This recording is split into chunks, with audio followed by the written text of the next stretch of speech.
The Dell 7577 and Acer Predator Helios 300 are fairly similar spec'd gaming laptops at a similar price point, but which should you buy? Let's compare the features of the two and run some gaming benchmarks to find out which is worth it.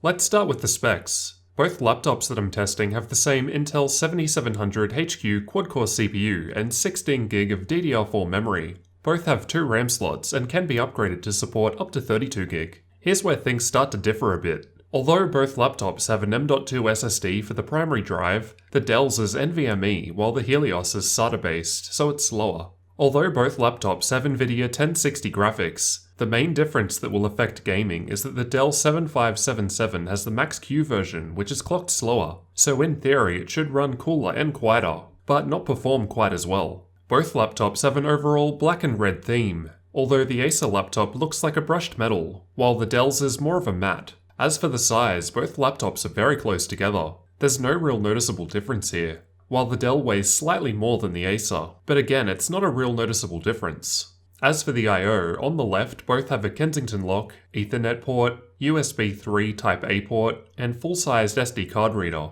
The Acer also has the HDMI and USB 3.1 Type-C port on the left. Over on the right, both have a 3.5mm audio combo jack, 2 USB Type-A ports, however the Acers are only USB 2.0 while the Dell's are USB 3.1, and the Dell also has its HDMI and USB 3.1 Type-C on the right. And the one on the Dell supports Thunderbolt while the Acer doesn't, meaning you could use an external GPU enclosure with the Dell. Both screens are 15.6-inch 1080p 60Hz IPS panels without G-Sync, and the screen quality between the two was very close. I measured the colours produced by both and the Dell was only just slightly better.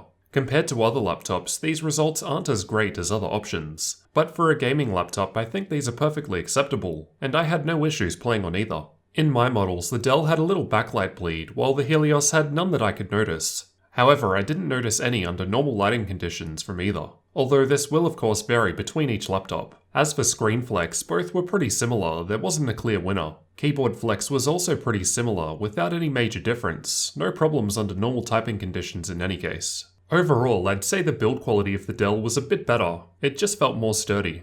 I'd rate both keyboards about the same, I had no typing issues with either, and both have red backlighting. I personally preferred the touchpad of the Dell, it was easier for me to use as I had to push down fairly hard with the Helios. Though that's not an issue if you're using a mouse for gaming anyway.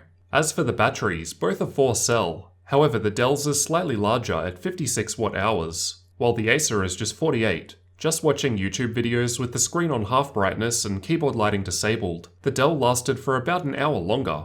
In gaming, The Witcher 3 at medium settings capped to 30 FPS with the Dell lasted about 10 minutes longer, so its larger battery is definitely helping, and in theory, the Dell's Max-Q 1060 should also use less power, which should also help it last longer in games. But this shouldn't make a difference outside of gaming as both laptops swap over to the integrated Intel graphics.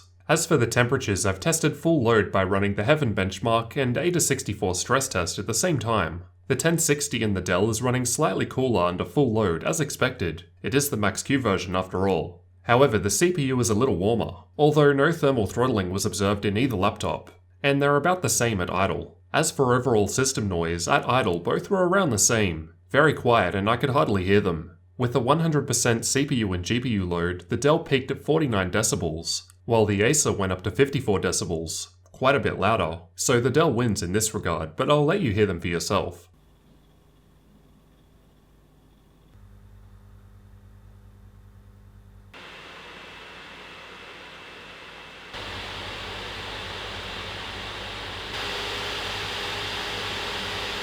While under full load, the keyboard area heats up around the same amount in both laptops, in the center towards the back. The Acer was perhaps just slightly warmer. Now let's check out some benchmarks. In PlayerUnknown's Battlegrounds, the Acer Helios is coming out ahead, at medium settings or above, although the difference isn't that much. Watch Dogs 2 is a pretty resource-intensive game, and we're seeing a bigger difference here, with the Helios performing around 21% better than the Dell. Rise of the Tomb Raider with the built-in benchmark tool ran just under 10% better on the Helios, but the results from both were fairly decent. Shadow of War was also tested with the built-in benchmark, and again the result was similar with the Helios 300 performing just under 10% better. Ghost Recon was once again tested with the built-in benchmark tool, and the Helios 300 came out ahead yet again, but only by around 5% this time. I've also tested with the Unigine and 3D Mark benchmark tools. Just pause the video if you want a detailed look at the results. As we've seen, the Acer Helios is slightly ahead in all games, performing just over 10% better than the Dell 7577 on average, as it's got a regular 1060, compared to the Dell's Max-Q 1060, which is clocked lower. I've got a full video comparing the differences between these two graphics cards if you're after more detailed information. We'll just quickly look at the hard drive speeds. As we can see, the NVMe SSD and the Dell give it much faster read speeds, but it's actually slightly behind in the writes. Both have 1TB 5400 RPM hard drives, and the one in the Acer is slightly better. Now perhaps the most important difference, the price. Currently on Amazon, the Acer Helios 300 starts at $1,049 while the Dell 7577 with matching specs is $1,199. So depending on sales, the Dell 7577 is about $100 to $150 more. Although both are also available for even less with the 7300 HQ CPU, although I haven't tested that yet. Considering the Helios performed better in the games due to the regular 1060 rather than Max-Q, and it's cheaper, I'm going to give it the overall win, as it's a better bang for the buck option in terms of raw performance. With that said, however, I thought that the overall build quality of the Dell was higher, and in general it ran cooler, quieter, and longer thanks to its larger battery. So when it comes down to it, it depends on what your priorities are, and what you're going to be using the laptop for. But purely for gaming, the Acer Helios 300 gives you around 10% more performance in the games that I've tested for a lower price.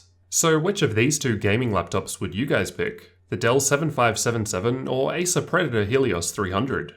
Let me know what you guys thought down in the comments, and leave a like on the video if you found the comparison useful. Thanks for watching, and don't forget to subscribe for future tech videos like this one.